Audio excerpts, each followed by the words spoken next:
आज आफ्नो यहाँ पीडा यसरी गरेर पोख्नु पर्दाखेरि एउटा मन्त्रीको हैसियतले एउटा नागरिकको लागि हामीले हिजो रातभरि खट्यौं। म यतिकै यो आँसु झर्यो किनभने आफूले अथाक प्रयास गर्दा गर्दा पनि नहुँदाखेरि त्यो चित्तै नबुझ्ने रहेछ।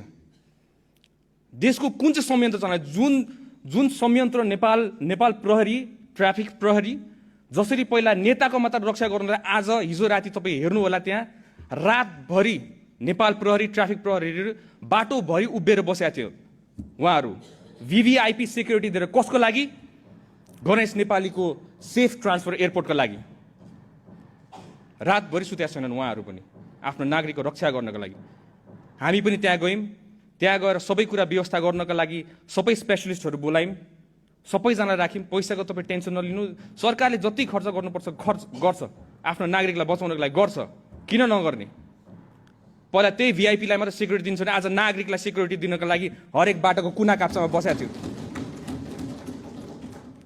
सम्माननीय सभामुख महोदय,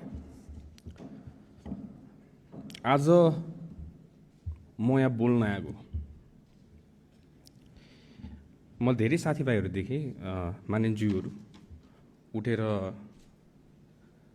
घाँटी सुक्ने गरी चिचाइराख्नु भएको थियो, देखेँ मैले। र यो भन्दै गर्दाखेरि चाहिँ हामी गृह मन्त्रालयमा बसेर के गर्ने होला, कसरी गर्ने होला, अब कसरी उहाँहरूलाई सान्त्वना दिने होला, के गर्ने, कसरी मिलाउने होला भनेर सोच्ने हामीले हाम्रो टिम बनाएर हामी कुरा छलफल गरिरहेका थियौँ।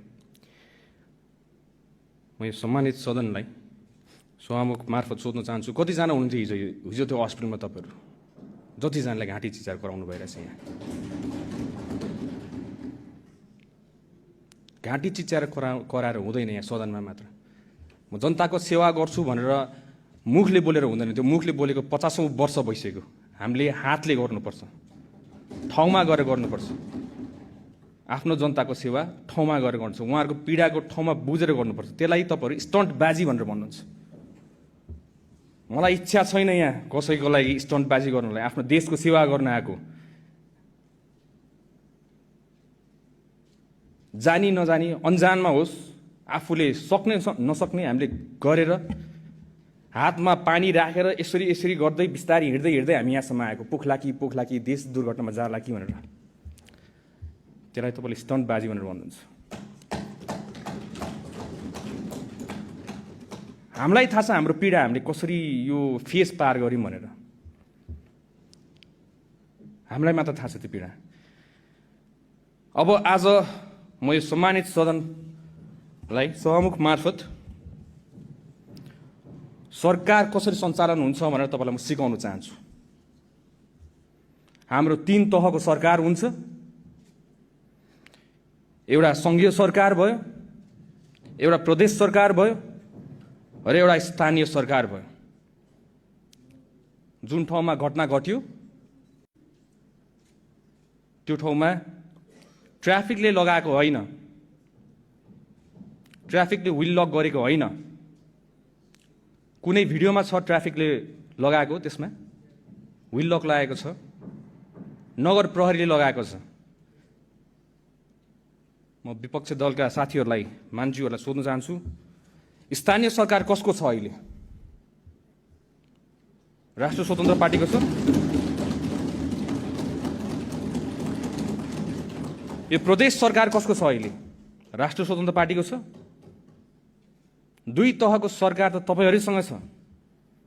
यो नियम कानुन हामीले बनाएको, तपाईँहरूले बनाएको, तपाईँले कार्यान्वयन गर्नु नसकेर हामीले कार्यान्वयन गरेर हामीले देखाएको र त्यही नियम कानुनमा टेकेको हो हामीले। अहिले ब्ल्याक टिनको कुरा आइरहेछ, कालो सिसा लगायो।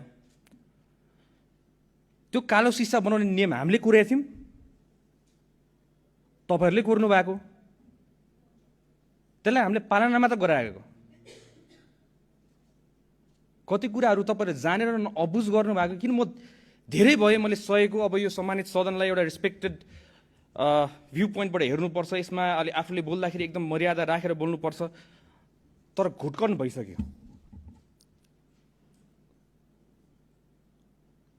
गाह्रो हुन्छ कहिले कहिले तपाईँको यसरी हेर्दाखेरि के आफ्नो देश राम्रो होला भनेर हामीहरू सबै युवाहरू एउटा आशाले लडेका थियौँ र आज आएर विपक्ष दलका साथीहरू जतिजना मित्रहरू हुनुहुन्छ, जतिजना राजनीतिज्ञहरू हुनुहुन्छ, देश चलाएर 50औं वर्ष राज गरेका माननीयज्यूहरूबाट हामीले सिक्नुपर्नेमा आज हामीले यस्तो कुरा देख्नु पाइरहेछ। हामीले तपाईँहरूबाट सिक्नुपर्ने होइन र? तपाईँहरूको गल्तीले हामीले सिक्नुपर्ने होइन र? हामी अगाडि बढ्नुपर्ने होइन र? यो देश त तपाईँको पनि हो, हाम्रो बहुमतको सरकार होला, तर यो देश तपाईँको पनि हो। तपाईँलाई पनि जनताले जिताएरै पठाएको। मलाई अचम्म लाग्छ आज आफ्नो यहाँ पीडा यसरी गरेर पोख्नु पर्दाखेरि एउटा मन्त्रीको हैसियतले, एउटा नागरिकको लागि हामीले हिजो रातभरि खट्यौँ। म यत्तिकै यो आँसु झर्यो किनभने आफूले अथाक प्रयास गर्दा गर्दा पनि नहुँदाखेरि त्यो चित्तै नबुझ्ने रहेछ। देशको कुन चाहिँ संयन्त्र चलाए, जुन संयन्त्र नेपाल प्रहरी, ट्राफिक प्रहरी जसरी पहिला नेताको मात्र रक्षा गर्नुलाई आज हिजो राति तपाईँ हेर्नु होला, त्यहाँ रातभरि नेपाल प्रहरी, ट्राफिक प्रहरीहरू बाटोभरि उभिएर बसेका थियो। उहाँहरू VVIP सेक्युरिटी दिएर कसको लागि? गणेश नेपालीको सेफ ट्रान्सफर एयरपोर्टको लागि रातभरि सुतेका छैनन् उहाँहरू पनि आफ्नो नागरिकको रक्षा गर्नको लागि। हामी पनि त्यहाँ गयौँ, त्यहाँ गएर सबै कुरा व्यवस्था गर्नका लागि सबै स्पेशलिस्टहरू बोलायौँ, सबैजना राख्यौँ। पैसाको तपाईँ टेन्सन नलिनु, सरकारले जति खर्च गर्नुपर्छ खर्च गर्छ, आफ्नो नागरिकलाई बचाउनको लागि गर्छ, किन नगर्ने? पहिला त्यही VIPलाई मात्र सेक्युरिटी दिन्छ भने आज नागरिकलाई सेक्युरिटी दिनको लागि हरेक बाटोको कुना काप्चामा बसेको थियो। तर त्यतिखेरको कन्डिसन तपाईँलाई थाहा छैन। किन थाहा छैन? किन तपाईँ त्यहाँ पुगेकै छैन। डक्टरसँग कन्सल्ट गर्नु पर्यो, कुरा गर्नु पर्यो। डक्टरहरू हामीले उता इन्डियन साइडलाई पनि हामीले पर्मिसन लिनु पर्यो। राति परिसकेको थियो, पर्मिसन लिन परराष्ट्रलाई हामी परराष्ट्र मन्त्री उठ्नुभयो, परराष्ट्र सचिव उठ्नुभयो, इन्डियन एम्बेसीसँग कोर्डिनेसन गर्नुभयो। इन्डियन एम्बेसीसँग कोर्डिनेसन गरेपछि उताको एम्सको टिमलाई रेडी गर्नु पर्यो। उतापट्टि आउँदाखेरि फेरि यताबाट एयरप्लेनले हाम्रो एयर एम्बुलेन्स स्ट्यान्ड बाईमा राख्यौँ हामीले। म आफै गएर त्यहाँ निरीक्षण गरेँ, किनभने हाम्रो डोमेस्टिक एयरपोर्ट जाने बाटोमा चाहिँ तपाईँको त्यो पिच भएको छैन। त्यो गल्ती हामीले लिनुपर्ने, पिच नभएको। त्यतिखेर हाम्रो गणेश नेपाली त्यही एम्बुलेन्समा जाँदाखेरि हल्लिएर केही होला कि भनेर डर लागेर मैले राति नै एयरपोर्टमा गएर 10 नम्बर बेमा लिएर आउनुपर्छ तपाईँहरूले, यतापट्टि सजिलो हुन्छ भनेर हामीले भनेर आएको छौँ। र राति एयरपोर्टमा आफै गएको त्यसलाई स्टन्टबाजी भनेर भन्नुहुन्छ भने यस्तो स्टन्टबाजी सबैजनाकोबाट चाहियो आफ्नो नागरिकलाई सेवा गर्नलाई।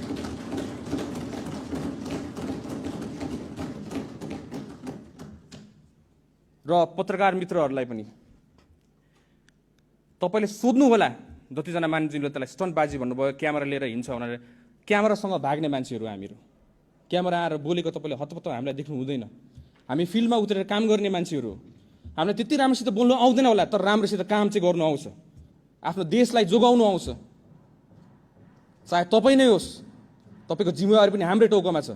हामीले नै त्यो जिम्मेवारी निर्वाह गरेर हामी तपाईँको सुरक्षाको लागि हामी खटिरहेछौँ। हामीले कहिले पनि भनेका छैनौँ कुनै दल, कुनै पार्टी भनेर हामीले छुट्याएको छैनौँ यहाँ।